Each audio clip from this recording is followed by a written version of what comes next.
Right. Today, let us discuss 08th December 2015 newspaper, the most important articles related to the urban pollution in India.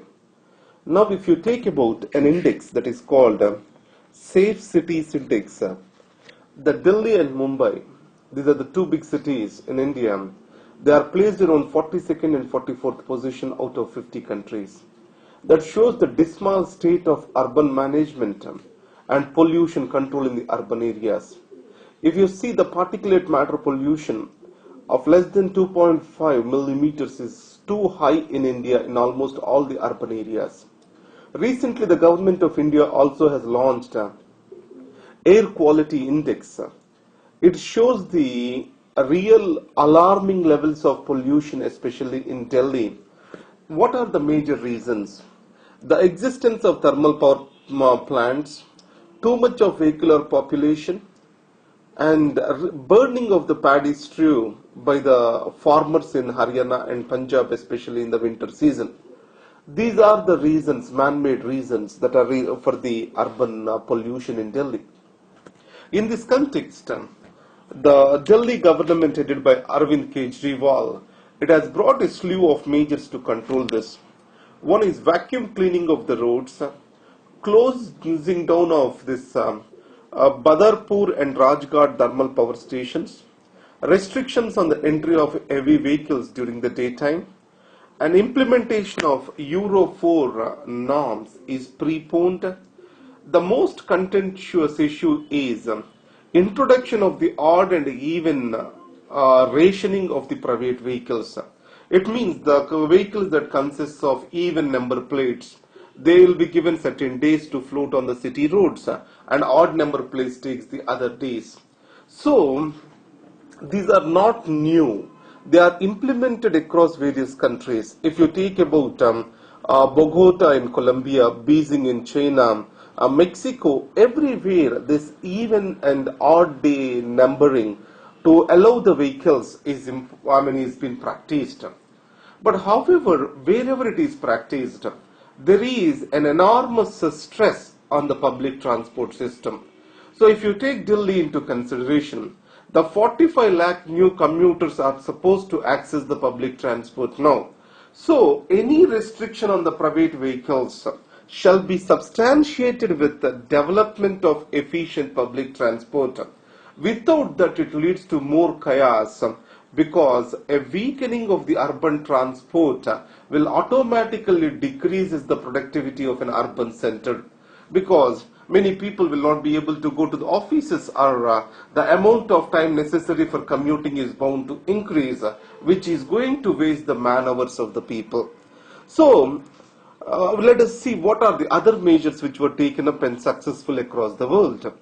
If you in London, we have congestion charges when the peak hours of traffic exists. If you go through the central London, you have to pay the extra tariff for using the road. And the higher car taxes in Singapore. So Lee Kuan Yew, he was very clear that Singapore, if it has to become a developed country, it shall not encourage the private transport. That's why buying a car is a very expensive action with regard to Singapore is concerned. In India, government also planned to impose higher taxes on the diesel vehicles to decrease the population of the diesel vehicles. But however, the government dropped the idea. The Singapore model can be better helpful to India, but however, it's going to hurt the car industry, the manufacturing sector. And the common pool lanes, these are practiced in most of the North America and Europe. More than this, in India, this bus rapid transit is highly successful in Ahmedabad. This was also implemented by the Sheila Dikshit government in Delhi, but it was abandoned by the Kejriwal government. So in this context, bus rapid transit is a very good idea if it is being properly implemented and corrected to the needs of the public transport. So in urban areas, mostly the middle class and upper middle class has determined the policy outcomes till date, which is hurting all the sections of the society by increase in Delhi pollution, and it is worst affecting the poor people. In this context, the priority of the government shall be to decrease the vehicular population on the roads, but it shall happen only with the effective improvement of the public transport. That is what is the essence this article argues about. And the next thing is Chennai nightmare, or the recent flash floods in Chennai due to heavy rain. So what are the lessons we learned from this? Now, India, the phase of urbanization and the speed at which it is occurring is so fast that the urban governance and institutions of development, they are unable to adjust themselves to the changes which are occurring. So that is the reason why the vulnerabilities of the cities for the disasters is increasing. So the urban planning and growth of the illegal constructions can be cited as examples to this. The new urban migrants who are generally poor, they are occupying the most vulnerable locations, that is the riverbeds, for their daily life or for their existence or living. So it is posing a huge vulnerability risk for these poor people. So in this context, if we carefully observe, the government's failing ability to handle the disasters is clearly visible in the case of the Chennai downpour. So what the author suggests here is, the government also shall take the responsibility for the loss of the private people. Many of the people lost their valuable belongings and also their houses, etc. because of these floods. And the government shall consider as its a failure and it shall compensate the people duly. Now, I think this is an extreme suggestion given by the author. Now, how the West tries to do it?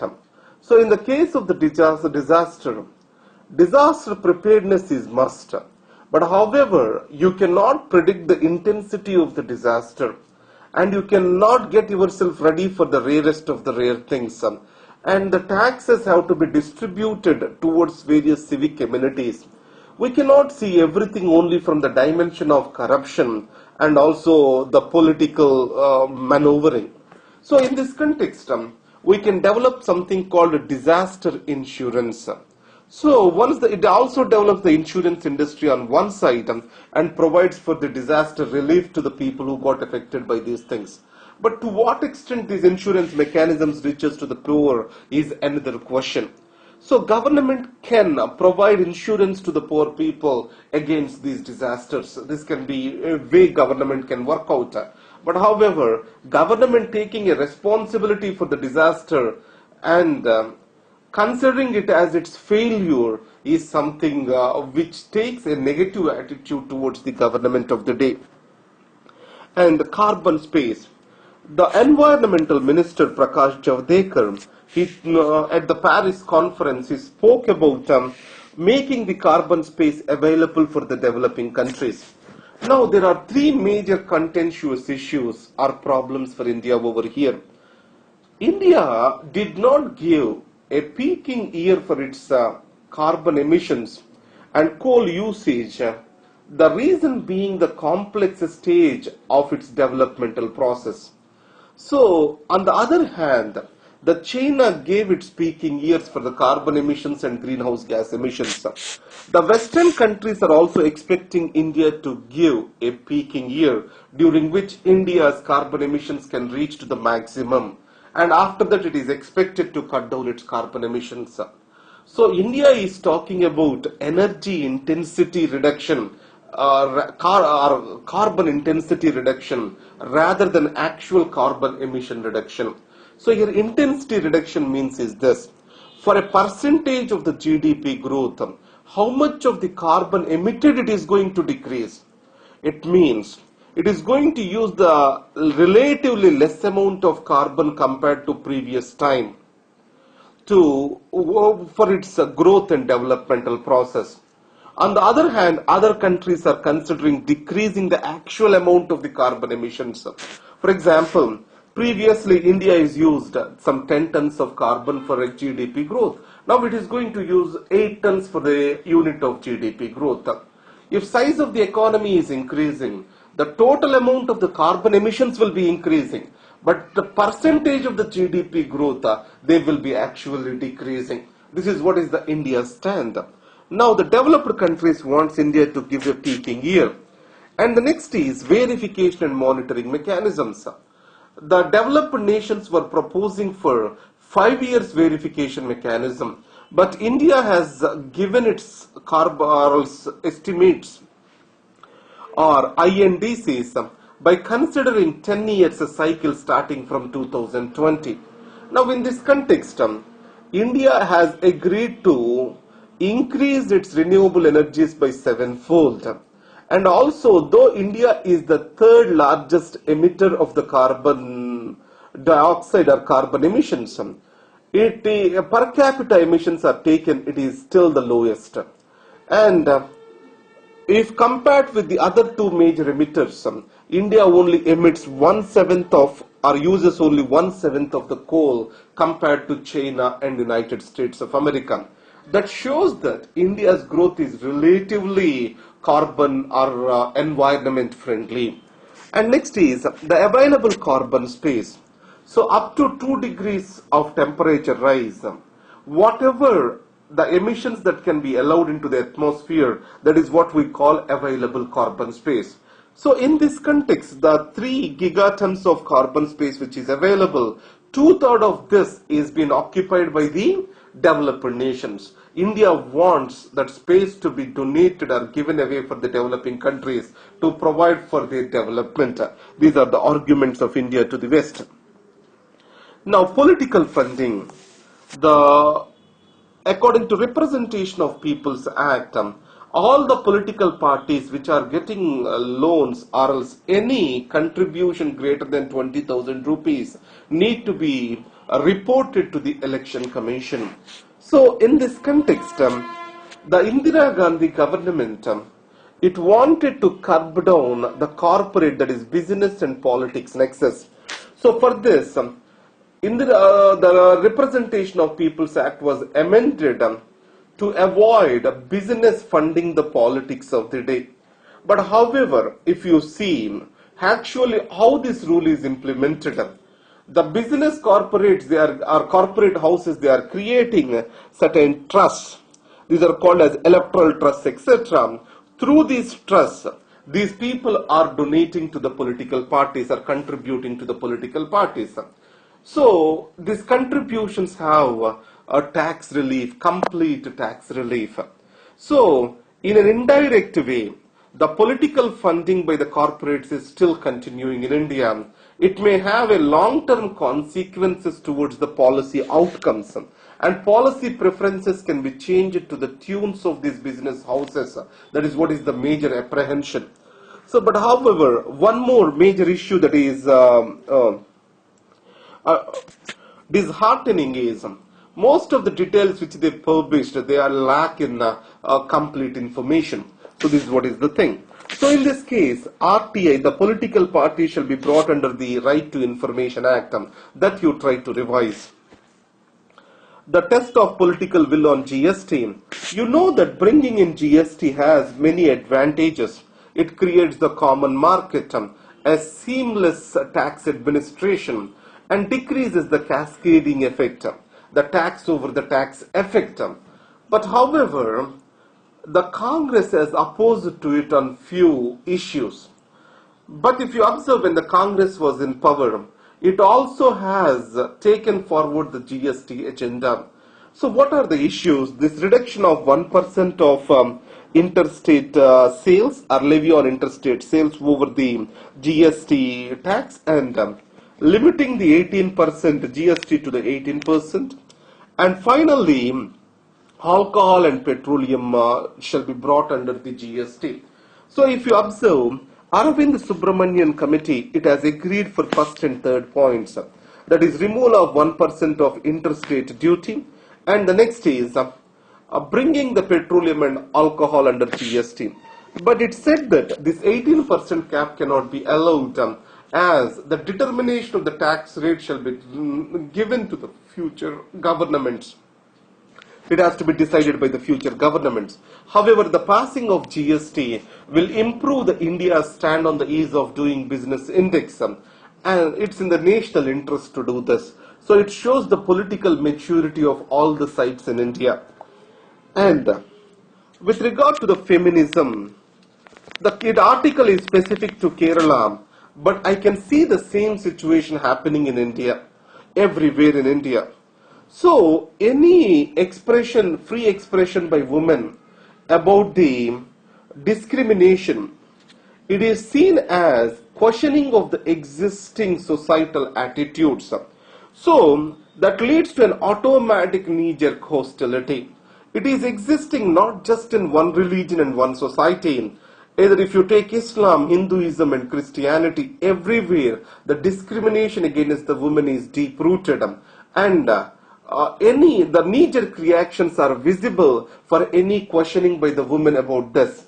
So in this context, the social media, how it has been wrongly used, the Facebook, the mass request towards the Facebook to block a particular profile of a woman who has expressed her views is clearly visible these days. So the gender boundaries, the need to be shifted towards the female to provide her the greater space in the social life of the country. That's what is the argument. And yesterday I did with this article, India-Pakistan Relations are on track again. So National Security Advisors meet, followed by Foreign Secretaries. Now External Affairs meet at the Heart of Asia Summit, which is going to be held in Pakistan, and followed by the Prime Ministers meet at SAARC Summit to next year. All these shows that India and Pakistan are now ready to engage. But however, the composite dialogue, the present regime is not at all interested. So how a new framework for dialogue is going to come into existence, that is something which has to be observed over here. Now, most important thing with regard to the global politics is concerned, it is the growth of right wing in France. Now, an year before, exactly some 6 to 7 months before, we started talking about growth of the left wing in the Europe and United States. In London, Jeremy Corbyn of Labour Party, he became the opposition leader, who was a staunch leftist. The same is the case, the Bernie Sanders. He was getting a huge attention from the public in the United States of America. Contrary to this, in France, the right wing started growing. The reasons include the immigration issues, still the stagnant economy. So, unlike in Greece, where the stagnation of economy was high, the leftist has taken the roots. But in France, the rightist politics are increasing. So, immigration challenges, the stagnation of the economy, above all, increased terrorist threats. These are more and more demanding the people, are making the people to vote for the rightist elements. But anywhere the rightists are strong, it was deepening the politics or divisions across the society. That was my observation. But however, let us see how it goes on in the Europe. Now, so if you see with regard to the California gunfire is considered, one way the people argue that it shall not be given an excessive importance. So if you clearly observe, 45 people are being killed because of the gunfire from so-called as religious beliefs. 48 people are being killed, more than three people are killed because of the white supremacy violence in the United States. And 2 lakh plus people were killed with regard to the homicide and other incidents are concerned. So, if you rationally observe, more and more deaths are occurring in United States of in America because of the use of the guns, free availability of the guns. So the major solution to the American problem lies within the country, that is to control the gun culture. So the cross-border shift of terrorism or outsourcing of terrorism, self-radicalization which is growing at home can be addressed.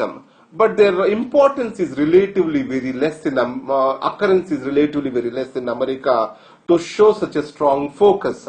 but the greater focus has to be on the control of the gun culture. And coming to the defense issues. Now, in procuring the defense equipment from United States of America, the erstwhile Soviet Russia, the spare parts is a major challenge. For example, Sukhoi 13, it is the main line defense aircraft in India. So in this context, only 50 to 55% of aircrafts are only under the service at any point of time. Now the government wants to increase it to the 75%, but however availability of the spare parts is a major headache. So India and Russia are thinking about forming a joint venture and producing the spare parts in India itself to increase the serviceability of the Sukhoi 30. And finally, the WTO meet. So the Kenya Nairobi ministerial conference is about to come. Yesterday we have seen that India is positive to ratify the trade facilitation agreement. What are the major concerns of India in the trade facilitation agreement? So the trade facilitation agreement is majorly about decreasing the trade barriers, the tariffs, customs duties, etc. But food security and concerns related to the public stock holding, that is a public distribution system, these are the major concerns to India, because the farmers' interests need to be protected. And the second thing is, the West wants to bring in certain new issues to the discussion under the Doha development agenda. These new issues are concerned with the labor laws and environmental factors. Now, India says that it will dilute the Doha development agenda and shift the focus away from that. But however, now what India said is, it will take forward the non-binding discussion if its concerns are addressed. So what are the concerns? That is, the special safeguard mechanisms. It means whenever the goods are being imported to the developing countries, such as India, India can raise the tariffs to the higher levels to protect the local industry, especially with regard to agriculture. This is what is called as a special safeguard mechanism. And the second is how much of the grains India can hold under its public stock holding or in the buffer stocks. So this is what India is expecting. So you know that the food security concerns of India need to be addressed. So what India has repeatedly asked is, the promises made in the Bali conference need to be addressed. What are they? The developed countries have to decrease the barriers for the entry of the developing countries, duty-free and quota-free access to the developing countries. So concerns of India will be taken into consideration with regard to the agriculture. Its food security concerns and public distribution concerns will be taken. These are promised at the Bali conference. That's what India is demanding. So we will agree to the new issues, or else we will come with a fresh mind without any non-binding discussion. But you have to give what you have promised at the Bali conference to us. This is what India is asking for. This is about today's newspaper. Hope you are enjoying the delivery of the news by 7:30 in the morning. And thank you very much. And it is really motivating me to get up early in the morning and to do this video. And all the best.